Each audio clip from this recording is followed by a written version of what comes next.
രാജ്യത്തിന്റെ സുരക്ഷ ഭീഷണിയിലായാൽ ദക്ഷിണ കൊറിയയെ പൂർണ്ണമായി നശിപ്പിക്കുമെന്ന മുന്നറിയിപ്പ് നൽകിയിരിക്കുകയാണ് ഉത്തര Korean president Kim Jong Un. ദക്ഷിണ കൊറിയയുമായി ഒരു ഒത്തുതീർപ്പിനില്ല എന്ന് വ്യക്തമാക്കിയ കിം അമേരിക്കയുമായുള്ള സംഭാഷണത്തിനുള്ള വാതിൽ തുറന്നിട്ടിരിക്കുകയാണെന്നും കൂട്ടിച്ചേർത്തു. സൈനിക ശേഷി വർദ്ധിപ്പിക്കാൻ അദ്ദേഹം രാജ്യത്തെ ബന്ധപ്പെട്ട ഏജൻസികളോട് ആവശ്യപ്പെട്ടതായും ഔദ്യോഗിക വാർത്താ ഏജൻസികൾ റിപ്പോർട്ട് ചെയ്തു. സമുദ്രത്തിനടിയിൽ നിന്ന് വിക്ഷേപിക്കാവുന്നതും ആണവ പോർമുന വഹിക്കാൻ കഴിയുന്നതുമായ ഭൂഖണ്ഡാനന്തര ബലിസ്റ്റിക് മിസൈൽ വികസിപ്പിക്കാനാണ് ഉത്തര കൊറിയ ശ്രമിക്കുന്നതെന്നാണ് റിപ്പോർട്ടുകൾ പറയുന്നത്. ഇതോടൊപ്പം ദക്ഷിണ കൊറിയയ്ക്ക് ഭീഷണി ഉയർത്തി ഹ്രസ്വദൂര മിസൈലുകളുടെ ശേഖരവും വർദ്ധിപ്പിച്ചിട്ടുണ്ട്. ആണവായുധ പദ്ധതി കൂടുതൽ ശക്തമാക്കുമെന്നറിയിച്ച് കിം ജോങ് ഉൻ രംഗത്തെത്തിയിരുന്നു. കൂടുതൽ ആണവായുധങ്ങൾ വികസിപ്പിക്കുമെന്നും അദ്ദേഹം കൂട്ടിച്ചേർത്തു. മകൾക്കൊപ്പം രാത്രി സൈനിക പരേഡിൽ പങ്കെടുത്താണ് അദ്ദേഹം ഇക്കാര്യം അറിയിച്ചത്. 14,000 സൈനികർ പരേഡിൽ പങ്കെടുത്തു. കിംസങ് സ്ക്വയറിലാണ് പരേഡ് നടന്നതെന്ന് ഉത്തര കൊറിയൻ മാധ്യമങ്ങൾ റിപ്പോർട്ടും ചെയ്തു. ഫ്ലൈറ്റ് ലൈറ്റുകളുടെ കീഴിൽ നടന്ന പരേഡിൽ ഉത്തര കൊറിയൻ യുദ്ധവിമാനങ്ങളും പങ്കെടുത്തിരുന്നു. കിമ്മിന്റെ പിൻഗാമിയാകുമെന്ന് പ്രതീക്ഷിക്കുന്ന മകളും പരേഡിൽ പങ്കെടുത്തു. എന്നാൽ പാർട്ടി കോൺഗ്രസിൽ പുതിയ ചുമതലകളൊന്നും കിമ്മിന്റെ മകൾക്ക് നൽകിയിരുന്നില്ല.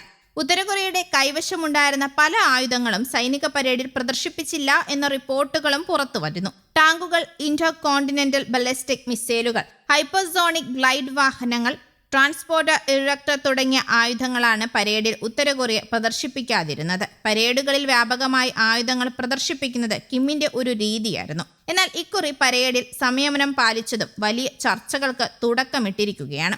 ആണവ പോർമുന വഹിക്കാൻ ശേഷിയുള്ള മൾട്ടിപ്പിൾ റോക്കറ്റ് ലോഞ്ചർ ഓടിച്ച് ലോകത്തെ ആശങ്കപ്പെടുത്തിയിരുന്നു കഴിഞ്ഞ ദിവസങ്ങളിൽ കിം ജോങ് ഉൻ. വർക്കേഴ്സ് പാർട്ടിയുടെ 9ാം കോൺഗ്രസിന് മുന്നോടിയായി തലസ്ഥാനമായ പോങ്യാങ്ങിൽ നടന്ന ആയുധ പ്രദർശന വേദിയിലേക്കായിരുന്നു റോക്കറ്റ് ലോഞ്ചർ ഓടിച്ച് കിം എത്തിയത്. ഇതിന്റെ ദൃശ്യങ്ങൾ ഉത്തര കൊറിയൻ വാർത്താ ഏജൻസി പുറത്തുവിടുകയും ഇത് വലിയ ചർച്ചയാവുകയും ചെയ്തു. കറുത്ത നിറത്തിലുള്ള ജാക്കറ്റ് ധരിച്ച് ചിരിച്ചുകൊണ്ട് നിൽക്കുന്ന കിമ്മിനെയാണ് ദൃശ്യങ്ങളിൽ കണ്ടത്. സാധാരണയായി കാണുന്ന റോക്കറ്റ് ലോഞ്ചിങ് സംവിധാനങ്ങളെക്കാൾ ഇരട്ടി വലിപ്പത്തിലുള്ള ഈ 600 mm കാലിബർ മൾട്ടിപ്പിൾ റോക്കറ്റ് ലോഞ്ചറുകൾ ലോകത്തിലെ തന്നെ ഏറ്റവും മികച്ചതാണെന്നാണ് കിം അവകാശപ്പെടുന്നത്.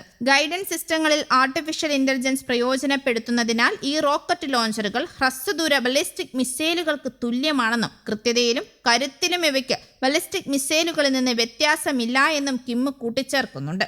ഉത്തര കൊറിയയിൽ വീണ്ടും ഭരണകക്ഷി നേതാവായി കിം ജോങ് ഉൻ തിരഞ്ഞെടുക്കപ്പെട്ടതും കഴിഞ്ഞ ദിവസങ്ങളിലാണ്. രാജ്യത്തിന്റെ സമ്പദ് വ്യവസ്ഥയും ജനങ്ങളുടെ ജീവിത നിലവാരവും ഉയർത്തുമെന്ന് കോൺഗ്രസിലെ ഉദ്ഘാടന പ്രസംഗത്തിൽ കിം ജോങ് ഉൻ വീണ്ടും പ്രതിജ്ഞ എടുത്തിരുന്നു. ഉത്തര കൊറിയയിലെ ഭരണകക്ഷിയായ വർക്കേഴ്സ് പാർട്ടി കിം ജോങ് ഉന്നിനെ വീണ്ടും ജനറൽ സെക്രട്ടറിയായി തിരഞ്ഞെടുത്തതായി ഭരണകൂട മാധ്യമം റിപ്പോർട്ട് ചെയ്തു. ഭരണകക്ഷിയായ വർക്കേഴ്സ് പാർട്ടി ഓഫ് കൊറിയയുടെ സെൻട്രൽ കമ്മിറ്റിയുടെ വൈസ് ഡിപ്പാർട്ട്മെന്റ് ഡയറക്ടറായിരുന്ന കിമ്മിന്റെ സഹോദരി കിം യോ ജോങ്ങിനെ മറ്റൊരു വകുപ്പിന്റെ ഡയറക്ടറായി നിയമിച്ചെന്നും ഔദ്യോഗിക Korean central news agency report ചെയ്തു. എന്നാൽ ഏത് വകുപ്പാണെന്ന് ഇതുവരെയും വ്യക്തമാക്കിയിട്ടില്ല. ഇതോടെ കിം കുടുംബം അധികാരത്തിലുള്ള പിടി ഒന്നുകൂടെ ഉറപ്പിക്കുകയാണ് ചെയ്തത്. News desk, Kerala Kaumudi.